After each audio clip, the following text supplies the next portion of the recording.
कहते शंकर के मंदिर ही मत जाओ, शंकर के पानी मत चलाओ, शंकर जी का शिवलिंग घर में मत रखो। तो भोलेनाथ, ये दुनिया के लोग तुम्हें नहीं पूछते, दुनिया भर के देवता उनको पूछे, तो तुम्हारा क्या कहना है? शंकर भगवान बोले भले ये किसी का भी भजन करे, किसी का भी नाम ले।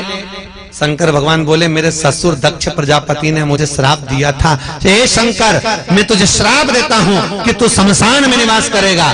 शंकर भगवान बोले भले ये जीते जी मेरा भजन नहीं करे, मरने के बाद तो आएगा तो मेरे पास ही। कहां पर? अरे बोले जम के शमशान में। और जब शमशान में आएगा, भले तूने मेरा भजन नहीं करा, आ तू शमशान में, ऐसी गीली लकड़ी में जलाऊंगा 3 दिन तक ठंडा नहीं होने दूंगा पड़े तेरे को, ऐसा गीला मैं पट।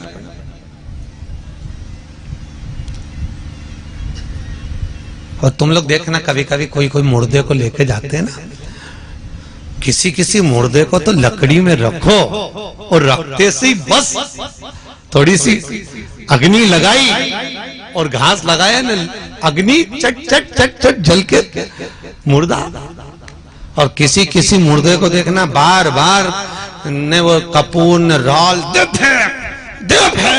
तो भी नहीं जले साहब, आखिरी में घी भी डाल दिया, नहीं जले तो फिर आखिरी में घास लेटा, तेल भी डाल दिया, नहीं जले साहब। तो क्यों नहीं जले? उसका एक ही कारण है, जिसने जीते जी शंकर का नाम नहीं लिया, शिव का भजन नहीं करा, वो मरने के बाद भी शंकर का नहीं हो पाता, वो शिव का नहीं हो पाया।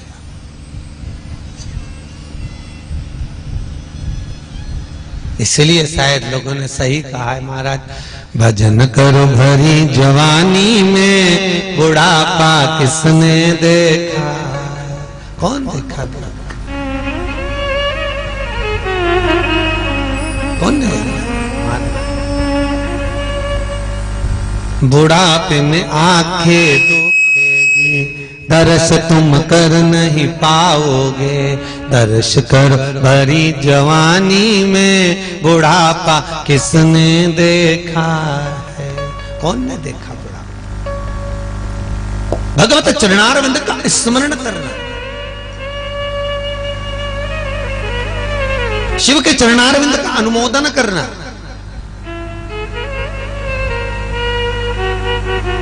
शंकर के चरणारविंद का रस तत्व ग्रहण करना।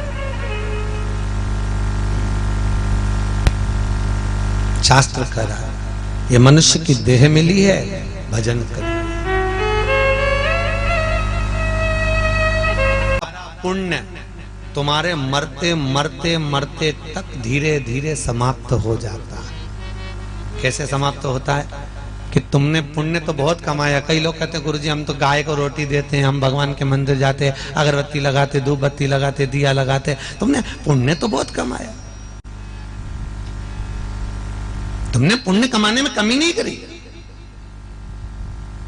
तुम्हारा पुण्य बहुत सारा है, बहुत। पर पाप भी तो गिनो रे, पुण्य के साथ में पाप भी तो देखो।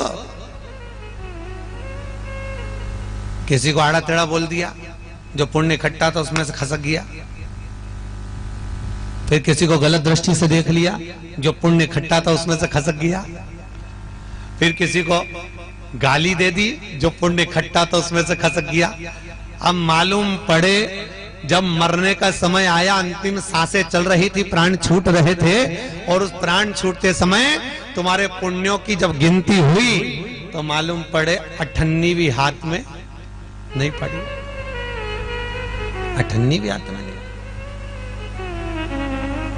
पुण्य समाप्त। पर शिव महापुराण की कथा कहती है, वेदव्यास जी लिखते हैं, यदि कोई भूल से भी, भूलवश भी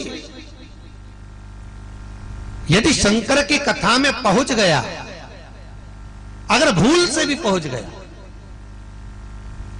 तो जो उसका पुण्य है, शिव महापुराण की कथा को श्रवण करने का जो पुण्य होता है, वेद व्यास जी लिखते हैं सारे पुण्य तुम्हारे मरते तक समाप्त हो सकते हैं, पर शिव महापुराण का पुण्य कभी जिंदगी में समाप्त नहीं होता। ये अंतिम समय तक जब प्राण छूटते हैं तब तक तुम्हारे साथ में रहता है, और अंत में जैसे ही तुम्हारे प्राण छूटते हैं वो पुण्य तुम्हारे हाथ में देकर विदा कर दिया जाता है। यहां क्या देकर विदा करते हैं मरने के बाद? अरे बोलो तो, मरने के बाद क्या विदा करते हैं? हाथ में पिंड क्या देते हैं? पिंड। मरने के बाद एक आटे की लोई तैयार करके पिंडा बनाकर एक छाती पे हाथ में धरकर भेजा जाए। पर शिव महापुराण की कथा कहती है जिसने जिंदगी में एक बार शंकर की कथा को सुन लिया, शिव महापुराण का रस तत्व ग्रहण कर लिया, उसको पिंडा देने की भी जरूरत नहीं पड़ती, क्योंकि स्वयं पिंडी के रूप में शंकर उसके साथ चलता है और शिव धाम तक पहुंचा देता है। दुनिया में पृथ्वी पर केवल एक काशी ऐसी होती है जो कभी नष्ट नहीं होती। कौन? काशी। सतयुग में भी काशी थी, त्रेता में भी काशी थी, द्वापर में भी काशी थी और कलयुग में भी काशी है। काशी कभी नष्ट नहीं होती। अभी है काशी, अभी मुक्त जो कभी नष्ट नहीं हो रही, और ये वही काशी है जहां माता पार्वती ने शंकर भगवान से 2 वर मांगे थे। भोलेनाथ, पहला वर दीजिए कि जब पति पत्नी में झगड़ा हो तो उसमें प्रेम बढ़े। प्रेम बढ़े। आज भी नियम है, पति पत्नी में झगड़ा होता है, पति झगड़ा कर कर ऑफिस, दुकान, खेत, खलियान कहीं पे भी चले जाता है, कितना भी झगड़ा करके जाएगा, पर आते से पूछेगा क्यों रे थारी भाई कितने गई? आते से पूछे कहां है तेरी मम्मी, कहां गई मां?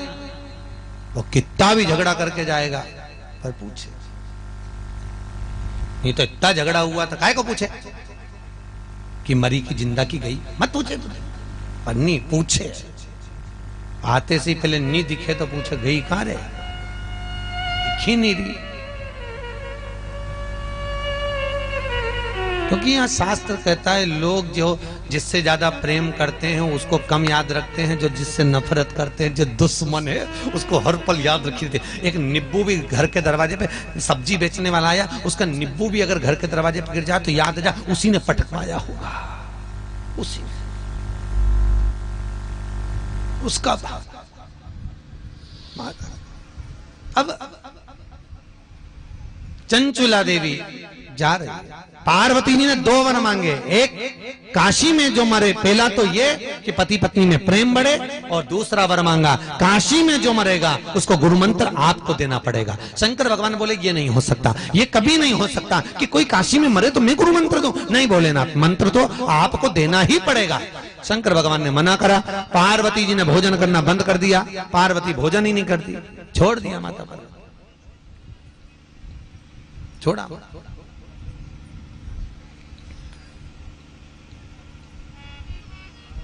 भोजन करना बंद। शंकर भगवान बोले पार्वती मान जा। पार्वती मान ले थोड़ा। नहीं नहीं नहीं, काशी में जो मरेगा उसको गुरु मंत्र तो आपको देना पड़ेगा। ठीक है, तू बोल रही है तो मैं काशी में मरने वाले को गुरु मंत्र दे दूंगा। पक्का? पक्का। पार्वती जी बहुत चतुर थी, उन्होंने कहा तुम मंत्र तो दे दोगे, पर एक बात बताओ, मुझे कैसे मालूम पड़ेगा कि तुमने गुरु मंत्र दिया? मुझे कैसे मालूम पड़ेगा? शंकर भगवान बोले तू बता कैसे मानना चाहती है। पार्वती जी बोली बस इतनी सी बात है प्रभु, आप जब गुरु मंत्र दो तो मरने वाले व्यक्ति के सीधे कान में देना, और सीधे कान में देकर कान को मोड़ देना, तो मुझे दिख जाएगा कि आपने गुरु मंत्र दिया। महाराज, शिव महापुराण की विद्धेश्वर संहिता कहती है, एक किताब और है काशी मरण मुक्ति, उसको भी पढ़ना, उसमें भी लिखा है। शिव महापुराण की विद्धेश्वर संहिता, काशी मरण मुक्ति किताब सब वर्णन करती है कि काशी में मरने वाले का सीधा कान आज भी अपने आप टेढ़ा हो जाता है। आज भी